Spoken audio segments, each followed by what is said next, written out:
Look out for two. That's it. Move. That's on the right. Red. Red. Front.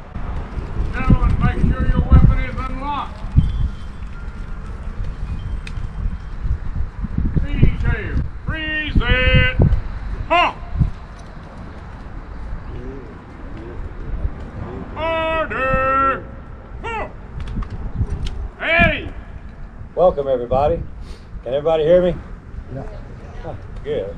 It's better than a yarn bingo. They hear me too good. I'm Ed Ballard, Commander of Post 290 here in King. We want to welcome all of you to our celebration. This is a special day for Vietnam veterans, and we're here to honor them. We're here to dedicate this helicopter that fought in Vietnam and it fought in Desert Storm. It's been around the world. It's been a long time in the making for this to come around. Back in 2016, we got on the list to be able to get this helicopter, and we finally got it up this year.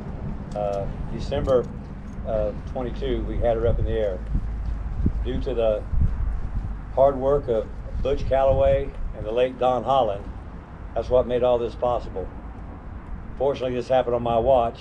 I wish Don could be here to see this, but I know he's looking down on us right now.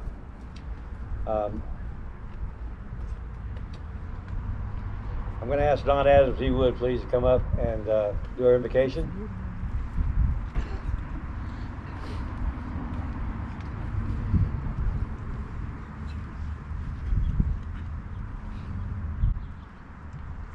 Good afternoon. Isn't it a great day to be in King on this beautiful day? We're most fortunate to live where we live. We're most fortunate that we've had people fight for us, so we have these freedoms. So if you will, and you join me in prayer, please. Heavenly Father, we come before you one more time, thanking you for your mercy and your grace. Thankful for this day that we've set aside to dedicate this memorial to our Vietnam veterans and to all veterans. Thankful for this day 50 years ago that we ended this conflict. Thankful, Lord, for each one that's come this way. And Lord, as we look around at the men and women that served in these forces, we're thankful for them. Now, Lord, for those that paid a supreme sacrifice, be with their families, make up for their absence for grace.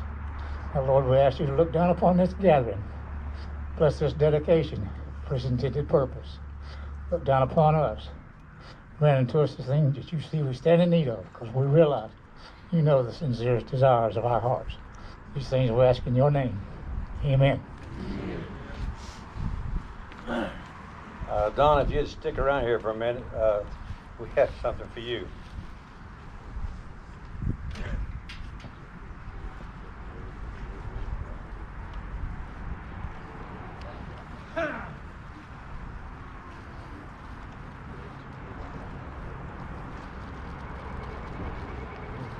This is a certificate of appreciation for Don Adams for all his many years as our Fair Committee Chairman, many years of being our chaplain, 20 years of dedication and outstanding service to our post.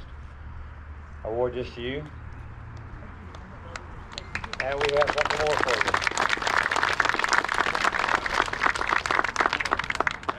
you. He has a jacket with the Stokes County Agriculture Fair on it. So everybody give Don a big hand. Ladies and gentlemen, if you'd rise and remove your covers, and those that are military, salute. Our national anthem is going to be sung right now. Thank you.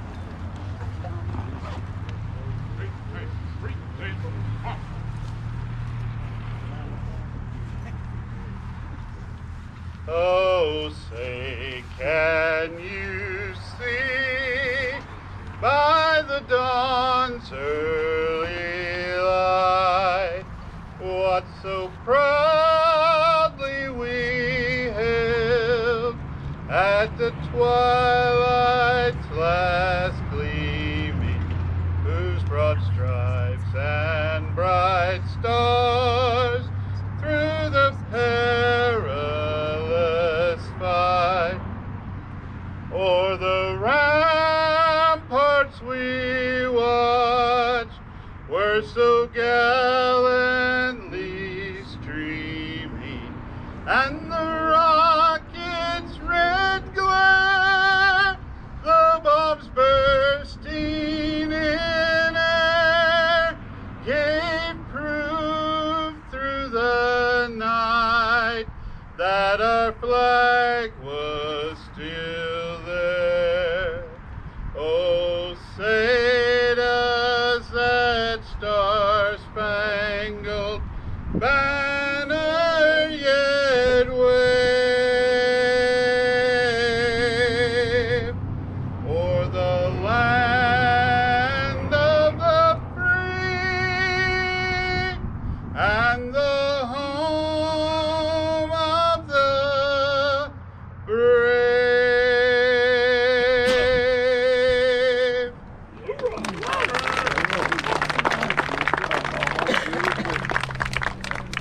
and gentlemen, at this time we're going to keep standing and let's recite the Pledge of Allegiance. I pledge allegiance to the flag of the United States of America and to the republic for which it stands, one nation, under God, indivisible, with liberty and justice for all. Ready? Two.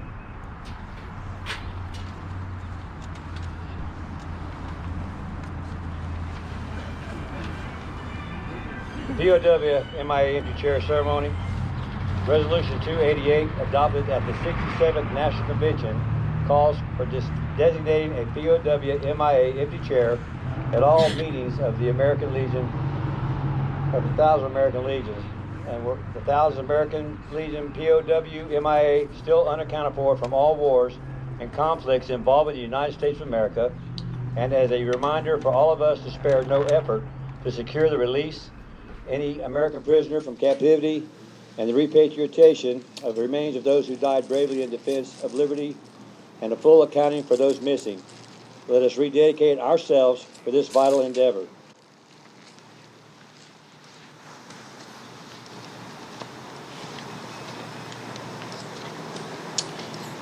Too many papers. I'd like to recognize all of our veterans and remember of any post of the American Legion. Would you raise your hands? Be recognized. Give them all a big applause. Any other veterans from any other veterans organization? Raise your hands. All right, big applause. I would like you to know that the American Legion is the largest veterans organization in the world. We have over 12,000 posts worldwide. The American Legion is responsible for the Department of Veterans Affairs. So those of you that are being taken care of by the VA, you can thank a Legionnaire. The American Legion is also responsible for the Tomb of the Unknown Soldier in Washington, D.C. And in 1969, the American Legion gifted the United States government $200,000 so that Tomb of the Unknown Soldier would be permanently lit. Is our National Executive Committee member David Shore available?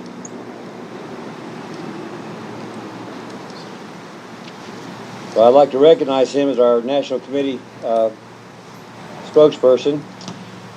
And we want to tell you why we're here. What is National Vietnam Day? Vietnam War Veterans Recognition Act of 2017 was signed into law by the 45th U.S. President Donald J. Trump, designating every March 29th as National Vietnam War Veterans Day. March 29, 1973 is the day U.S. Assistance Command Vietnam was de-established and the day on the last combat troops departed Vietnam. Also on that day, Operation Homecoming was completed when the last 591 U.S. prisoners were released and returned to the United States. Vietnam War was from November 1, 1955 to April 30th, 1975. Important dates concerning the involvement in Vietnam: July 1945, members of the Strategic Service Command and Major Allison Thomas parachuted into Vietnam to help train Viet Minh forces to operate against occupying Japanese forces.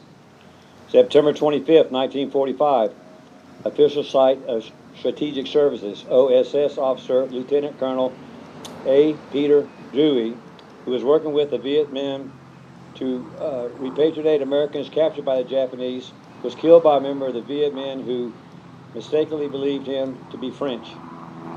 May 1st, 1950, after the capture of Hainan Island from Chinese nationalist forces from Chinese People's Liberation Army, President Trump approved $10 million in military assistance for anti-communist efforts in Indochina. The Defense Attaché Office was established in Saigon in May 1950. A formal recognition of Vietnam Vice-French Indochina was the beginning of a formal U.S. military personnel assignment in Vietnam. U.S. Naval, Army, Air Force personnel established their respective attaches at this time. September 1950, Truman sends a military assistance advisory group Indochina to Vietnam to assist the troops, but to supervise the use of $10 million worth of U.S. military equipment. The service of French in their effort to fight the Vietnam forces. Following the outbreak of the Korean War, Truman announces acceleration in the furnishing of military assistance to the forces of France and Associated States of Indochina, and sends 123 non-combat troops to help with supplies to fight against the communist Vietnam. 1954, in January, Navy's deputy asked for additional transport aircraft. Negotiations ended on March 3rd with 24 CIA pilots, CAT, to operate the 12th U.S. Air Force C-119s flying undercover using French insignia but maintained by the United States Air Force. May 6, 1954, James B. McGovern Jr. and Wallace Buford, U.S. civilian contract pilot employed by Civil Air Transport and flying a C-119 inscribed with the French Air Force insignias, were killed when the aircraft was hit by ground fire and crashed after making a parachute drop to resupply French troops at Dien Bien Phu. November 1st, 1955, President Eisenhower deploys the U.S. Military Assistance Advisory Group to train the Army of the Republic of Vietnam. This marks the official beginning of American involvement in the war recognized by Vietnam Veterans Memorial. I'd also like to thank Butch Calloway again and Don Holland, Darrell Calloway, for getting this up in the air. We received this helicopter from Richmond, Virginia, the Air National Guard. They were a helicopter squadron there, and they were very instrumental in helping us get this helicopter together and getting it transported here. I'm thankful this happened on my watch, but Cliff Kilby, Commander Kilby, and myself went to Richmond, Virginia to receive the helicopter. We got it loaded up on a lowboy and had to sit out here, and it came up and ended up down in front of the Legs Auxiliary booth until finally we made this happen. And it wasn't the efforts of me. Don Holland and Butch Calloway made all this thing happen, and the involvement of all of our post members, our executive committee who voted to make this happen, made this happen. Cliff? I'm going to introduce you to District Commander 18, Cliff Gilby. Thank y'all. Like Ed said, this wasn't done in a day. We put in for it 7 years ago. Butch Calloway, he went to several of us, when I was the vice commander back then, and every meeting he was bringing up that he would like to get a helicopter here. So Don Holland applied for it and was put in for it, and every 3 years they were calling up wanting to know if we were still wanting one. Back then when they first called up, I was the commander here, and I said, well, yeah, we want a helicopter. And they're like, well, what kind you want? And I said, what kind you got? And they said, well, we need to know, you want the first available, or you want a specific one? You want a Cobra, or you want a C-53, a C Stallion, or what you want? I said, well, first available will be good, especially if it's a Huey, because we've got one of our members that's been aggravating the rest of us about getting one here, wants a Huey. So Butch, he flew on them, quite a bit, a lot more than I did. If you'll notice on this helicopter here, this is a M model. The H model was the gunships. They're the ones that had the rockets on them and all, and all the firepower to them. The M, if you saw an M coming and you were injured, you were real happy about seeing one of those come along. But if you were getting fired upon, you wanted to see one of the H models come over that had all the rockets and all the firepower to them. So I never flew on a medevac helicopter, but in the Marine Corps, our UH-1s were a little bit different. Ours had 4 big blades on it instead of 2. I guess they figured we were a little bit heavier, or either we carried more ammo in our pockets or more grenades or whatever, so they wanted to make sure that we got up off the ground and kept on moving. So, we could probably made do with the 2-blade one, but, we got a lot of lift off the 4 blades. And there's still a lot of the UH-1s that are still in service in the Marine Corps that has the 4 blades on. So even though this model here is a 1968 one, like Ed said, it was in Vietnam. It served in Vietnam. It served in Saudi Arabia, and it was retired out by the 224th Aviation Unit out of Richmond, which is the National Guard unit. I'm going to read the names of the members of the National Guard that helped us get this helicopter here. And, like I said, it's took us 7 years to get to this point here. We've had to take baby steps quite a bit. And, I know that when I got the paperwork in, when I brought it into bingo, and there's 7 pages of it, and it had to be signed by the commander. So Ed was the commander at the time, and I said, "Here, Ed, you need to sign this." And he's like, "What's it for?" I said, "So we can get the helicopter here." And he's like, "Okay." So the contract is, this actually still belongs to the United States Army, but they got it on loan as long as we take care of it and it don't go anywhere. But there was one part on page 5 that said that the individual that signed for the helicopter, if it was not there when they came to inspect it every year, that they were subject to be levied $1 million out of their pay. So anyway, Ed didn't read that. He just flipped through and initialed each page and signed the back of it. And then I said, "Did you read all that?" He says, "No, I didn't read it. I trust you." I said, "Well, I just want to let you know on page 5, you might want to look at that." So he said, "Is that true?" I said, "Yeah." You're subject to lose $1 million if that helicopter ain't here when they come looking for it. So anyway, the guys, when we went up to Virginia, like Ed said, they were real good to us. They helped us out.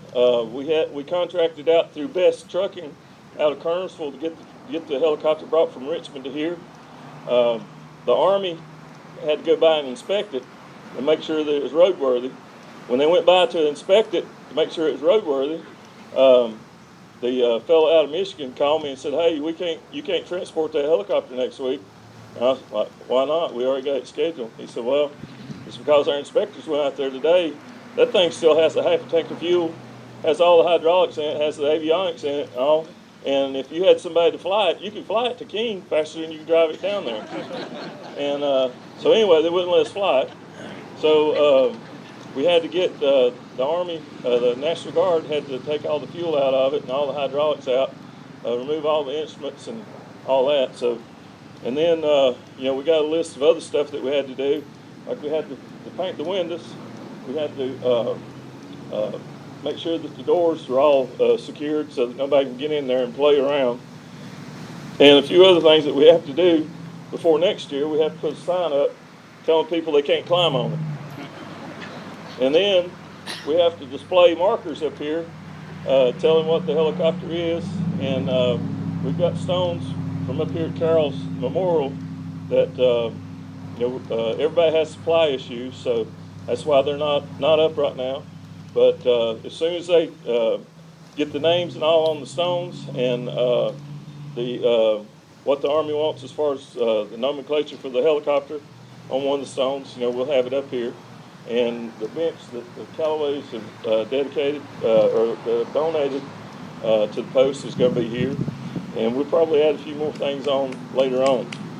But the names that's going to go on the big stone, and the stone was sitting out front the other day. I haven't been by there today to see if it's out there, but the stone is it's about 6 foot tall, and it's in like a spear shape. And it has an eagle clutching arrows in its claws. And then on the back side, we're going to put the names of the folks that helped get the helicopter here. And that's going to be Second Lieutenant Justin Gable, Chief Warrant Officer Mike Joyce, Sergeant Charles Block, Sergeant Dustin Hoffman, Specialist Nathan Webb, Specialist Samantha Lingbor, Specialist William Shockney, and then our Legionnaires, our past post commander, Don Holland, myself, the District 18 commander, Post Commander Ed Ballard, and our Legionnaire Butch Calloway. So those are what'll be on the big stones. Appreciate it.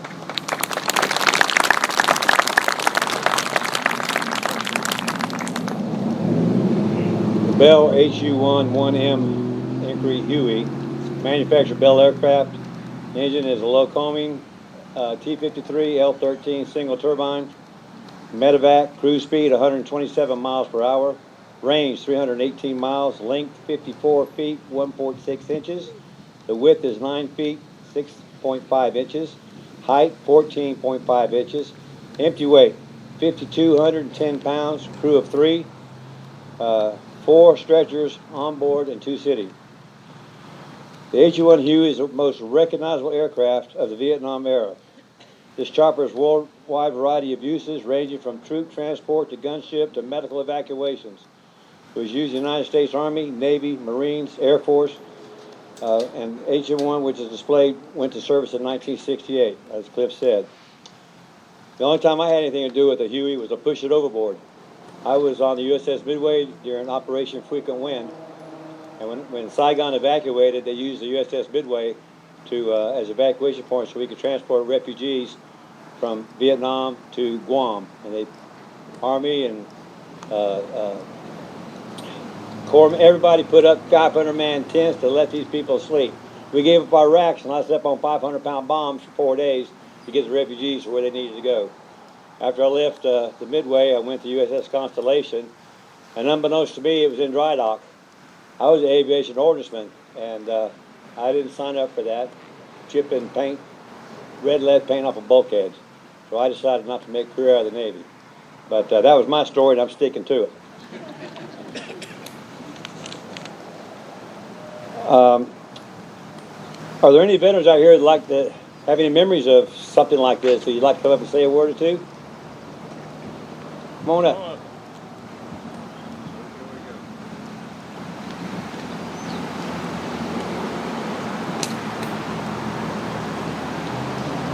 See a lot of medals on his chest. Been around here. Thank you. Thank you so much. My name's Joe Idle. Last time I saw one of these, a medical one, it was in the middle of the night, lights out. I'd been hit so bad, I was bloody. Half my clothes were still bloody. They had to strip my gear off of me, and they threw me on one of these. There were no stretchers, and if you look in this thing down in the base, there's a O-ring down in there that I got one finger in to hold us all in because the chopper went completely sideways. And if that O-ring hadn't have been there, everybody was wounded in that chopper, laying on top of each other, was slid out. So thank goodness for O-rings. Thank goodness for you guys for showing that. We're glad to do it for you. Thank you so much. We got anybody else out there who's got a few words they want to say? Any memories, good, bad? Come on out. Come on down. I got one. This is all about y'all, so. This is about you guys. This ain't about us. We're here to celebrate Vietnam veterans.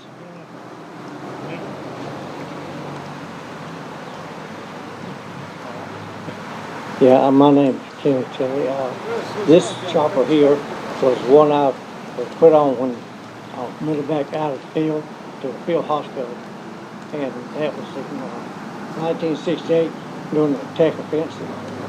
And I guess that was the last one I raced. Come on up.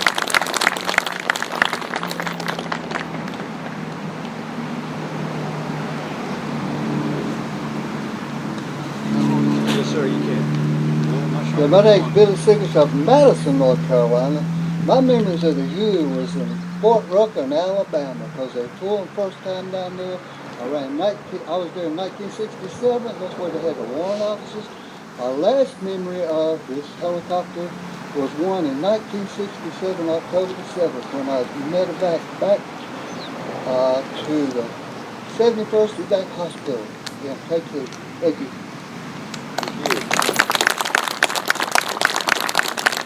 All right, come on up. Speak your mind. Don't have much.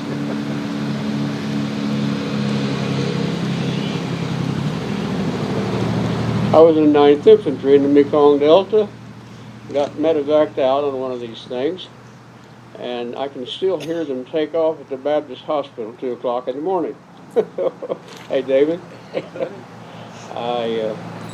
If you can imagine, I was in combat engineers, and we had to, when people got hurt, got shot, we would have to cut a hole in the jungle big enough to get these big props down in, which is a pretty good task, but not very many tools. And a chainsaw wouldn't cut a coconut tree, so guess how we got it? It was chained with a with a machete and an axe. So I have lots of experience with them, and I still can hear the choppers almost every night. Thank you. Yes, sir. David Taylor, the Commander of Purple Hearts. I got the paperwork ready. I'm David Taylor, United States Navy. Don't hold it against me. But I live in King, Warner Jefferson. I went in the Navy in 1965 and wound up Southeast Asia, Mekong Delta. I was on little 31-foot gunboats, 4 of us. We could run in 7 or 8 inches of water. We hit the canals and everything. But thanks to one of those right there is why I'm right here today. We was up a canal no wider than from here to the road up there. Our boat was right in the middle with his lead boat. We got hit, ambushed. It was 4 boats, all of them turned around. We didn't quite get turned around to head out. Walter got hit in the arm. He pushed the throttles forward and went right up under a tree. I was on the back. We were out 50, and it was close from here to those vehicles right over there. I could see the barrel sticking out of a bush. Mortars was hitting beside the boat. I won't say what I said, but I said, God, this is where I died. I remember that. And all of a sudden I heard something go, and that helicopter was right overhead as close as that one is. I could feel the heat from the rockets. And he alleviated that bank over there. So I turned around and got out. But thanks to the Huey and thanks to everybody. And like I say, you can't beat a place in King, right? It's a good place to be. Thank you. Thank all the veterans. Anybody else? While we're all here today, those of you that are not members of our post, I encourage you to join our post. Now, you can see we got a big crowd out here. We got a lot of property, and this post is movers and shakers. We need to get some young folks out here. We need some more volunteers to help out here. And once you come out here and be a part of it, you'll know what it means to be a part of it.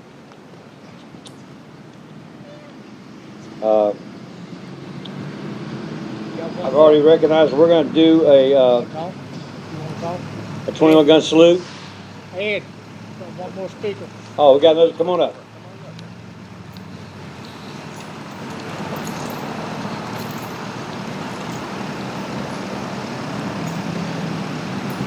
I want to donate this to the Post 290. You guys can open it up. There you go, quick. Coach County Militia. Hurry up. Get the tape on. All right. All right. I'd like to appreciate the people of Mark and Alstina Fort for framing it for us. Thank you. Certificate of authenticity. This is a print called Almost Home. And it commemorates the 50th anniversary of the introduction of American ground forces during the Vietnam War. Don't find Thank you very much. This is Doug. He's the cook for the day. So him and Roger was our cook. So they cook pretty good also. And he's one of our sons. So I want to say something about our sons also. If your husband was a veteran or your spouse was a veteran and you want to join the Legion but you didn't think you could, you can join the auxiliary. And that's another way that you can help serve the community, because we serve the community. And also the Sons of the Legion, you know, we've got some of our sons. I don't know if any of y'all remember Roger Cook. He passed away last year, maybe a little over a year ago. But you know, he's on up in the 70s. So you don't have to be, you know, preteen or teenager to be a Sons of the American Legion. If your folks served in the military, you're eligible to be in the Sons of the Legion also. So, and at our post here, we have quite a few benefits that you can have. You get into every event that we have here for free. You know, like our bull riding in the wintertime, the Stokes County Fair. You know, you get in free. So you pay your membership, and you know, instead of coming one time to the fair and paying you what is it, $12, $14 now, you can come all week for the cost of your membership. You can come every night. So. Roger was in his 80s. Roger was in his 80s. Okay. I knew he'd been around for a while, but he was one of our Sons of the Legion. Yeah, I would say kudos to Darrell Calloway and his team for getting this up in the Air Force, pouring the concrete, for doing all the welding, all the fabricating. And I also want you to know there's only 5 of these like this in the United States. So we're lucky to have one. This put King on the map. At this time, I'm going to turn it over to our gunny on the honor guard. I'm going to let him do a 21 salute. We'll blow taps. And also, there's still plenty of food out there, so when this is over with, go socialize, enjoy your day. Just stay as long as you can stay. We want you here. Thank you.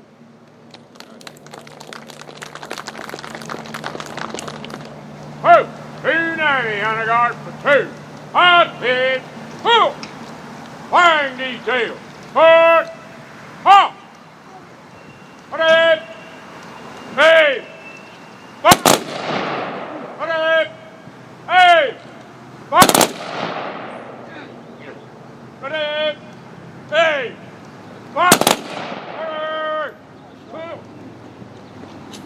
Reset. On.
Order!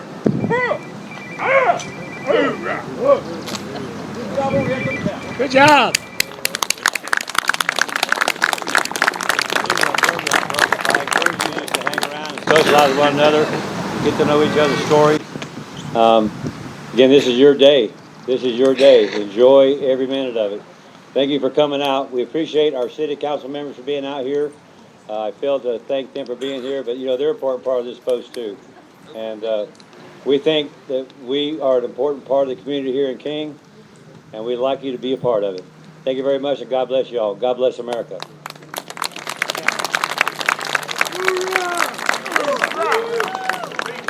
Lock your weapons. Release your breath. You are dismissed. Yes, I'll probably come to see you. That's all right too. I like you. That's enough.